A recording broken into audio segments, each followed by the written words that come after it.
about making every shot. It's how you step up back to the line when you miss. Life's going to throw curveballs at you all the time, but how do you face it? How do you get back up and say, let's go? I look at obstacles like that as opportunities to grow.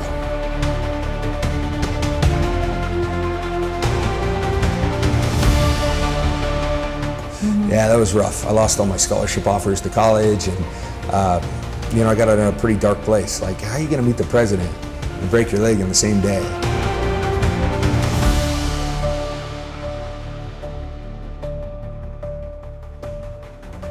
See, I'm a strong believer if you can't love you, then no one else can fully love you either. Wow. You can't be a true leader if you can't find self-love.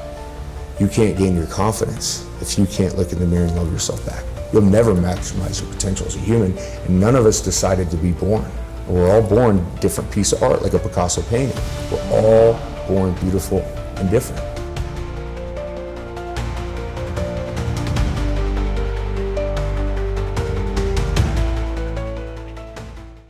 Kevin Atlas 出生时左手臂肘部以下残疾，但他却成为史上第一位进入美国大学联赛 NCAA 第一级别球队的独臂球员。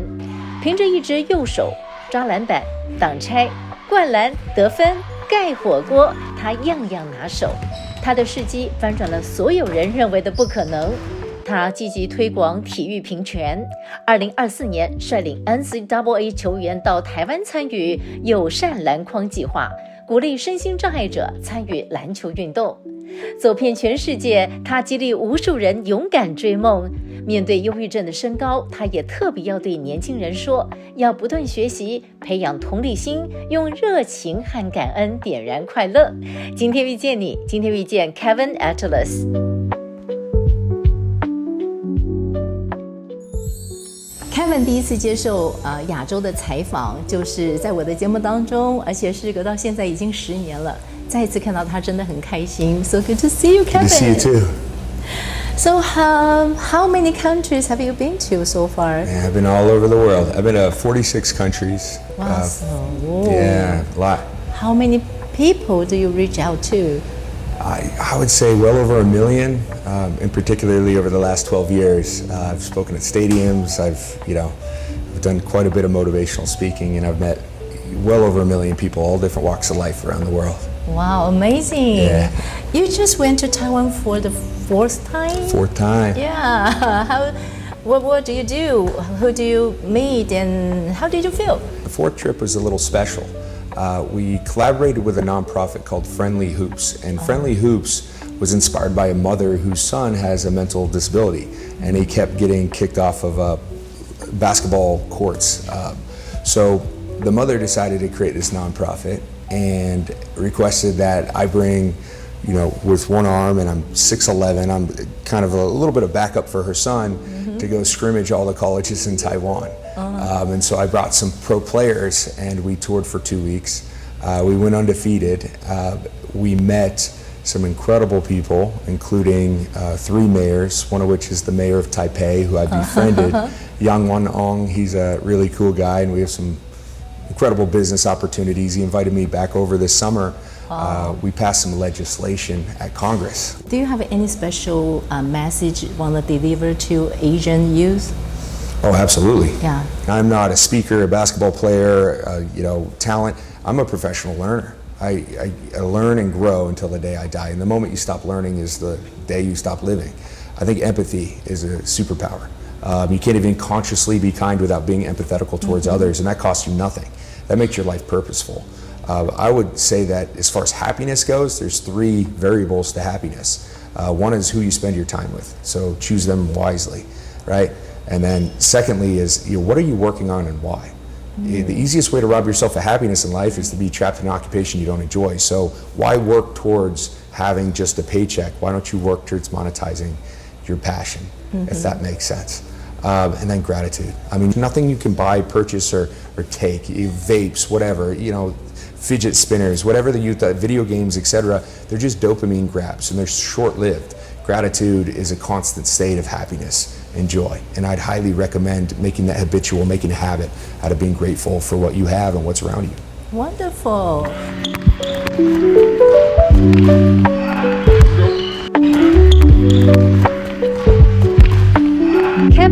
生在一个13号星期五，那是一个耶稣受难日。由于脐带绕了脖子2圈，左手卡在脖子和脐带中间，结果胳膊就断掉了，却也保护了他的脖子，让他可以有一丝气息，拯救了他的生命。母亲说，当天晚上她抱着 Kevin 经历到了一段从头到脚被耶稣拥抱的温暖。她相信 Kevin 一定是一个被祝福的孩子，会成就不平凡的事。Can you talk about your birth story? Yeah, I was born into a household with 2 awesome, loving parents.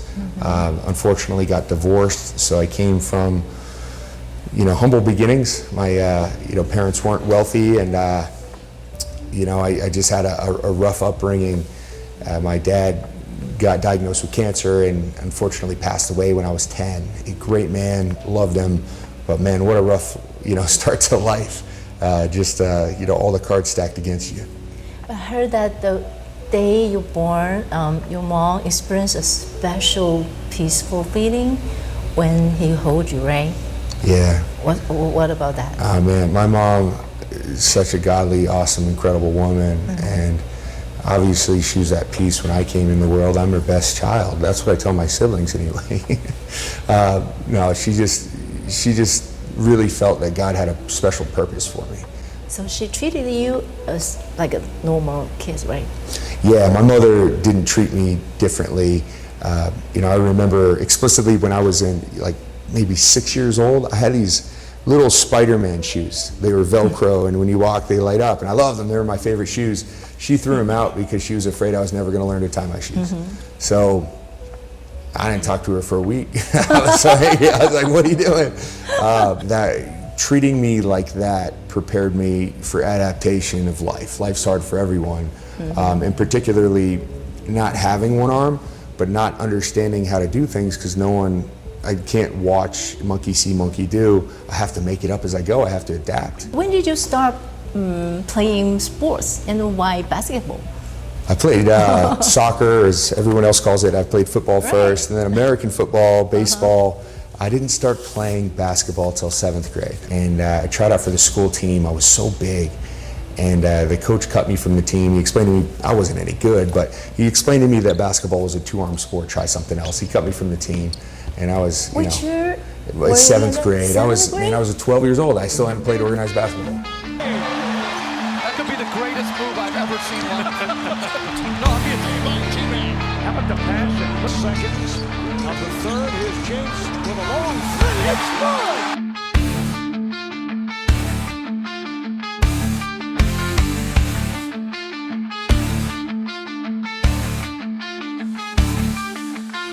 上帝关了一扇门，会开另一扇窗。Livermore 的一个教练听说了 Kevin 被拒绝进入学校篮球队的消息，不仅邀请他参加选拔赛，还鼓励他发挥左上臂的优势，让左臂成为他防守的最佳利器。这段关键相遇不仅改变了 Kevin 的自我形象，强壮了他的心智，也让他的球技突飞猛进，开启了梦想的直通车。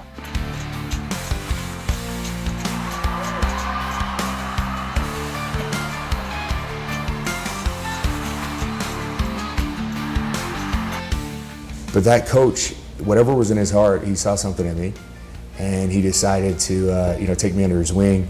He made me the world's what I call the dirtiest basketball player, because there's never been a one-arm player, so there's nothing in the rule book against stabbing people with this thing. This thing's like a dagger, and I just shank other players. I've broken rib cages and noses, and it's not against the rules. But ultimately, what he really did was outside of basketball. He got me to view my greatest weakness, right? To allow me to see from a different perspective. That this isn't my greatest weakness, it's my greatest strength. See, I'm a strong believer if you can't love you, then no one else can fully love you either. Wow. You can't be a true leader if you can't find self-love. You can't gain your confidence if you can't look in the mirror and love yourself back. You'll never maximize your potential as a human, and none of us decided to be born. We're all born different piece of art, like a Picasso painting. We're all born beautiful and different.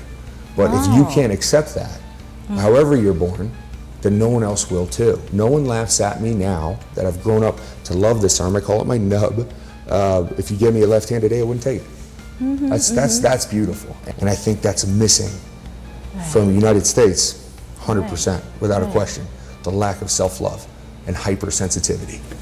Wow, so the coach is the angel who helps you to accept your left arm as your strength. Yeah. Right? Yeah. But how did you overcome your physical challenge in basketball? Yeah, it's adaptation. The human body can do so many incredible things. I mean, you learn to tie your shoes, and then it's all easy from there, right? The greatest strength I have was my greatest weakness. When you look at a one-armed guy walk on a basketball court, you're like, force him left, right? Like this guy can't do things. It's, my disability wasn't that I had one arm. My disability was other people's perspective of what I was capable of doing, but I used that to my advantage because you learn different moves and to adapt around how you can anticipate them guarding you because they can't understand or perceive how you play basketball with one arm. So it comes at a full advantage. It's like, being a true underdog, and then it's just like your mentality shifts. The way you think is everything. So y'all walk on a basketball court, I'm not even supposed to be here. I have one arm. If you beat me, you beat the one arm guy, but if I beat you, I have nothing to lose, which made me a very dangerous basketball player. I didn't make the 7th grade basketball team, right? Because basketball's a two-arm sport. 5 years later, I'm getting recognized by the most powerful person in the world for playing basketball with one hand. How? Everyone has 24 hours in a day. How you use it defines you. Elon Musk and the bum on the street have the same quantity of time. How are you using it, or are you floating? Wow. It doesn't matter if you have one arm, no leg, doesn't matter.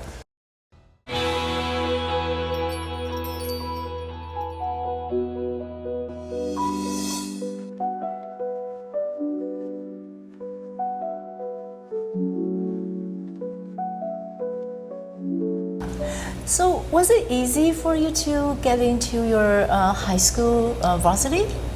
Yeah. It didn't take me long to start to excel in basketball. I was most improved player every year. I talk about this oftenly. I love motivation. I love inspiration, but self-discipline conquers all. Self-discipline is the mastery of every successful person on this planet. So it's just, if basketball was my goal and dream, well, what was I doing outside of practice to get better than everybody else? And that was waking up at 4 a.m. and running 2 miles. And 5 days a week, 10 miles a month. I became so fast as a big man, guards couldn't guard me. I just nubbed them. Big man couldn't keep up on the court. So if you point self-discipline at say a mastery that you're passionate about, like basketball, it didn't take me long. I was ranked top 50 players in the state of California by my senior year. I didn't make my 7th grade basketball team. That's a big contrast. How? And I did it with one arm when there's never been a one-arm basketball player because it's a two-arm sport. How? It's just self-discipline. 21-day habits. You can rewire your brain every 21 days, create a new habit towards your goal, and you will constantly grow, and you'll grow faster than everybody else. And in a world where everyone's looking at their cell phones, people like me, we're looking up. And those are the people that are going to win. Think about it. Everyone has 24 hours in a day. How you use it defines you. Elon Musk and the bum on the street have the same quantity of time. How are you using it, or are you floating?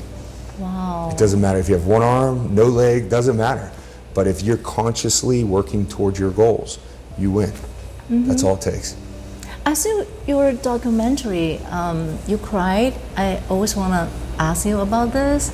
There was a game between your school, Amador Valley High School, and Monta Vista High, and where your free throw determined the outcome, but you missed. I know. Yeah, how did you overcome the psychological pressure on you? Because maybe people have different expectations on you.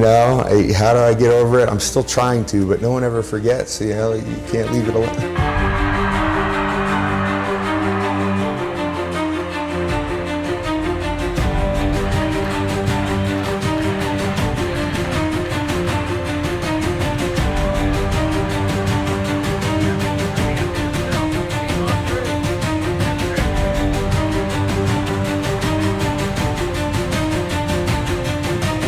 对于一个17岁的篮球新秀来说，这场球赛绝对是重要的一堂课。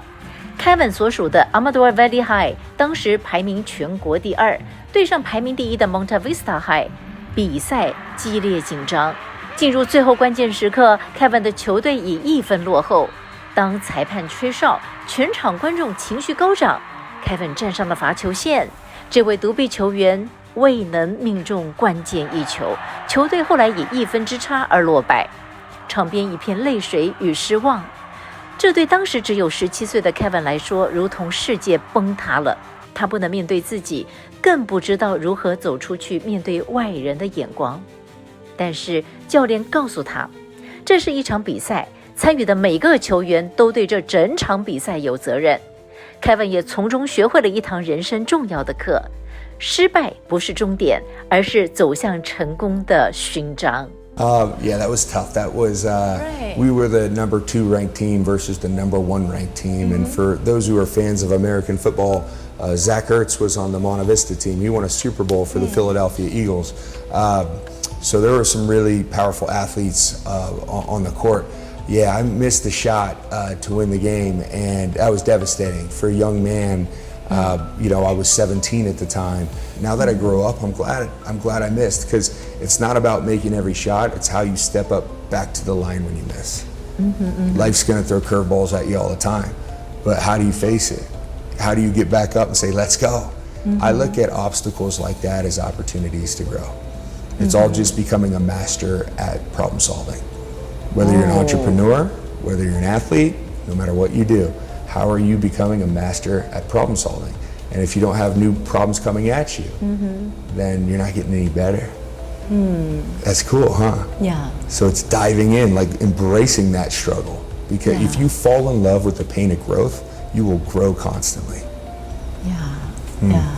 And I in the documentary, you won back your confidence. Yeah. So, what were you best at in basketball? I was a shot blocker. It was the only thing that came natural. I just love blocking people's shots and just going like this. I know. I loved it.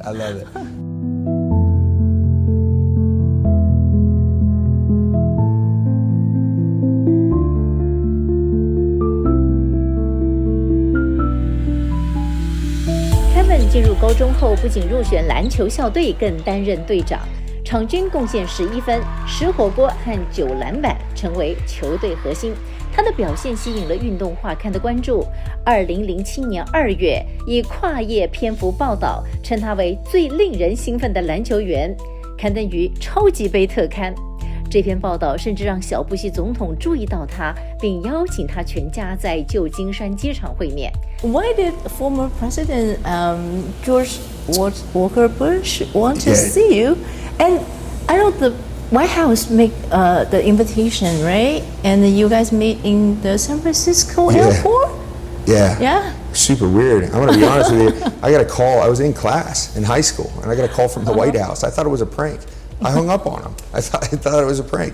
They called back, and I know. And I picked up, and I was like, "Who is this?" And they explained that George W. Bush saw me in the news, and he said I was one of his heroes, and he was inspired by me. He wanted to meet me if I'd be interested. And as a 17-year-old kid, I was like, let me check my schedule, pencil him in. That sounds good as the president. Is this real? Secret Service came to the school, and a bunch of news crews, and I was chauffeured to San Francisco Airport, where he flew down on Air Force One, came off the plane, shook my hand, spent 25, 30 minutes with me, and it was surreal for a high school kid. My stepdad and my mother were with me, and it was just a really awesome experience.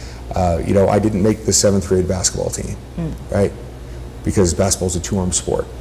5 years later, I'm getting recognized by the most powerful person in the world for playing basketball with one hand. How? And that's where self-discipline, and that's self-confidence, and that's self-love.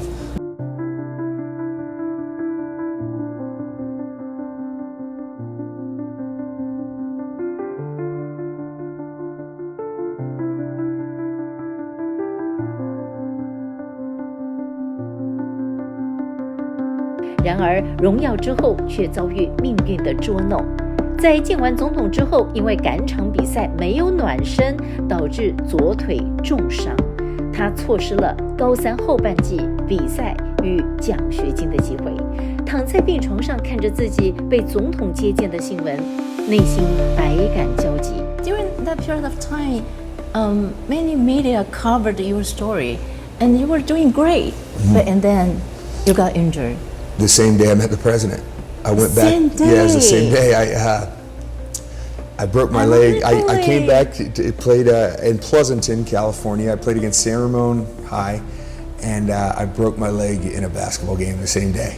I was rushed to the hospital, watching myself on all the news stations, but I was sitting in a wheelchair and a broken leg. So, yeah, that was rough. I lost all my scholarship offers to college, and I got in a pretty dark place. Like, how are you going to meet the president and break your leg on the same day? And then have all those, like, a documentary crew on me, right? Like all these cameras in my face, and it's really hard to process. You were lying on the bed and watching the TV. 100%. Oh my gosh, how did you feel? Horrible. I mean, I don't know, like, I'm just human. I lacked the will to live. That's how dark it got, because my life was so hard, and everyone made fun of me, and I was so different. And then I had basketball. And when I stepped on the court, people started to respect my existence because I was doing something that made them believers in themselves. And then how are you going to meet the president and break your leg the same day and lose your whole future in the sport? And I don't know how to process that as a kid. I don't know how many 17-year-olds in the world know. It's like your whole future was stripped from you in one day, like a sick joke. 但他忆起母亲常说的经文，我靠着那加给我力量的，凡事都能做。这一节经文不仅是他生日那天的经文，更成为他人生的信念，激励他再度振作，继续追梦。Yeah, fortunately, I was surrounded by individuals to, give me a different perspective and outlook on what the future was. And, it has allowed me to empathize with, in particularly the American youth, which I feel struggle exponentially more than most of the world's youth right now. Just not being able to see the light at the end of the tunnel. It's, helped me connect with them in a very authentic way. I've collected, 500 plus suicide letters from kids who commit suicide the day I've spoken at their school. I mean, like, that's purpose. Like, that's pretty incredible. The quantity of people that have credited me with saving their lives because I'm just them in the future. And so it's like good to see, like, my whole life's falling apart, but man, it can get better. Just hang on.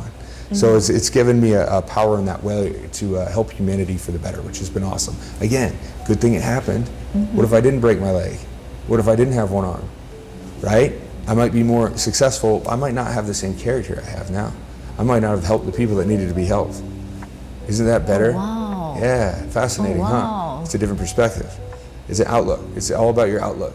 So how cool is that? Good thing I lost an arm. Think how many people are alive because I lost an arm. Think about, my success in career. I thought success was a straight line. It's anything but a straight line. So it was a blessing in disguise. I didn't see it like that as a 17-year-old, of course, but as you grow and you learn and you look back on it from a bird's eye view. So maybe look back, getting into the military school is a blessing too. So in 2008, you entered Fort Union Military Academy. They have never accepted a disabled student before. Yeah, I believe I was the first physically disabled. I believe there were some mentally disabled. They have a whole football program there, but I won't get into it. That's a bad joke. But yeah, man, the unofficial motto at Fort Union Military Academy was worst place to be at, best place to be from. Focusing on mind, body, spirit. That's their actual slogan. But when I went there, it was stripping you away from technology. You're in a rigid routine every day. You're isolated from the world that you knew. It's all guy school. All the cadets, they're all men. Man, you didn't even have bathroom stalls. I've seen some things. It was crazy. But it was a place where, I read the Bible from front to back while I was there. 66 books in the Bible. I read the whole thing. Like, it stripped me away from what I was used to in life and threw me in somewhere of isolation where I could grow. In that 9 months of being at that school, I probably grew, 5-10 years as far as maturity goes. So man, again, another blessing in the sky. Dreadful, grueling, yes, but it was a massive blessing to help create me into more of a man.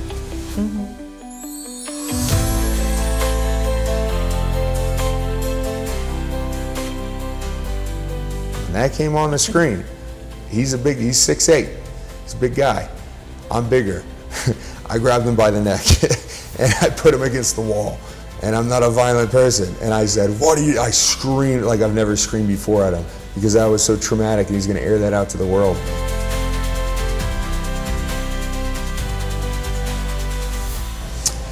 My mother, my grandma, and Frank Martin, the director of the documentary, as well as my coach at Fork Union, Fletcher Arrett, all passed away within months of each other in 2018. And those were like the 4 pillars of my life. Like those were my rocks, my cornerstones, and you lose them all at once. And she handled that really, really well. And from my perspective, if this is how you treat me when times are at their worst, then we got no problem because this is the worst it's ever been. Life gets hard. Good. That means you're going to grow. Good. Come on, bring it on, man. Where's the next wave? How good can I become? How many battles can I win?